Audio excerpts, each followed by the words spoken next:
Now, a camera has an elementary sensor, which means it needs light to capture an image. So if you want to take pictures in the dark, you need a flash for this sensor. There is another type of sensor that can capture invisible light, but they need a bigger battery, which can't be installed in basic smartphones. The Alcatel WP7 is the first smartphone with a built-in infrared night vision camera.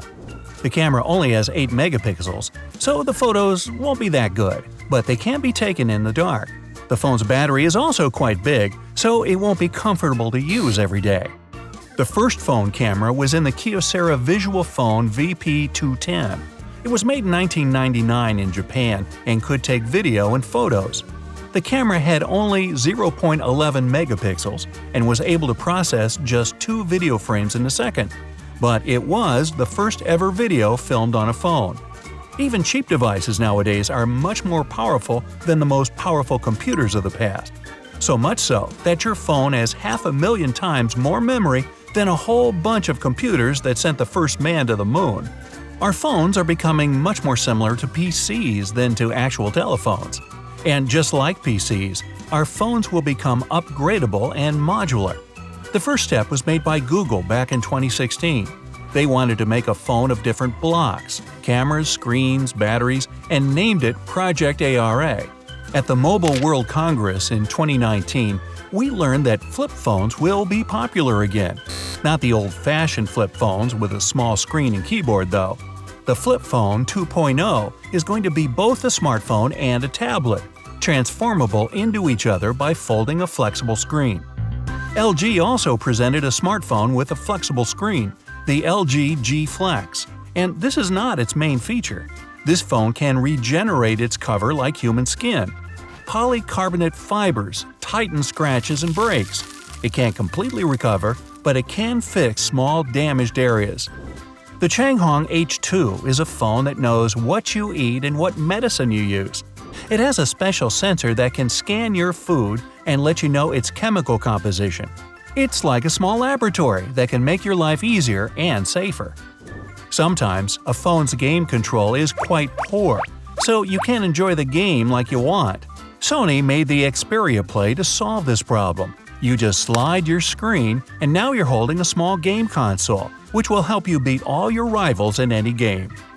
Small screens can be uncomfortable for gamers too, but the Samsung Galaxy Beam has a small projector in its body. It can show films, photos, games, or documents to your friends and colleagues. All you need is your phone and a flat wall. The first mobile phone was the Motorola DynaTAC 8000X. It was made 37 years ago, so it was not technologically advanced by today's standards. Due to its size, form, and weight, this phone was called the brick phone. Its battery was not great either, only 35 minutes for talking and then 10 hours of charging, all for $4,000. Nowadays, the sizes of phones are decreasing, but their capabilities are increasing because modern people have more needs. For example, 90% of mobile phones in Japan are waterproof because they have no spare time and use the phone literally everywhere for work and relaxation. Some people suppose that smartphones are harmful to us. There is even an actual sport in Finland. They throw their phones and compete in different categories. And this idea isn't so new. They started it 20 years ago and organize the world and national championships now. Smartphones allow us to connect with anyone in this world, so they can't be called useless. There are 6 billion SMS messages sent in the USA alone per day. That's about 2.27 trillion each year. The reasons why some phones grow larger is that our phones are becoming more sophisticated. Today, smartphones are capable of filming professional movies, processing lots of data, and downloading tons of information. These features affect the size of a smartphone because it requires powerful processors and more energy. There are 5 times more smartphones than PCs nowadays. Because it's easier to chat with your friend on a phone than getting to a PC to write an email and wait for a response. And with a phone, you have your calendar, documents, and everything you need in your pocket. Over 275 million smartphones have been sold during the first quarter of 2020. That's more than the number of people in Japan and Russia combined, and almost as much as people in the US. Smartphones are some of the most popular goods on the market right now. Around 100,000 smartphones are dropped in the toilet in Britain every year. And people admit doing that? Doesn't say here what happens exactly after that. Do they, fish them out? Then what? Anyway, worldwide the number is even greater because we use phones everywhere we can, and we often drop them or leave them behind in almost every place. So yeah, take a break, huh? People look at their phone quite often just to check the time or read notifications. But how often? The average user unlocks their phone about 110 times a day. But some do it even 900 times a day. That's as much as we blink our eyes every hour. Almost 47% of smartphone users in the US say they can't live without their phones. This is not surprising because our phones contain all the information about us and our pastime. Our phones are like a personal assistant who is always there when needed. Our phones don't consume a lot of energy. For example, your iPhone needs less than $1 every year to stay charged. That's like needing only 1 cup of coffee once a year to stay fresh. Oh, jealous? About 25% of the world's population use only their phones to access the internet, and those numbers are growing as fast as our phones are becoming as powerful as computers. In the year 2025, it'll be up to 76%. The iPhone is not the most purchased phone. That would be the Nokia 1100, which is the best-selling phone in our history.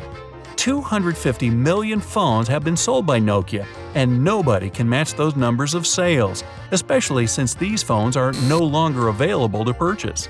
The best-selling iPhone model is the 6 and 6 Plus, 220 million of them. Now, of course, if you add up all the models of it over the years, Apple has sold 2.2 billion iPhones since they began to produce them.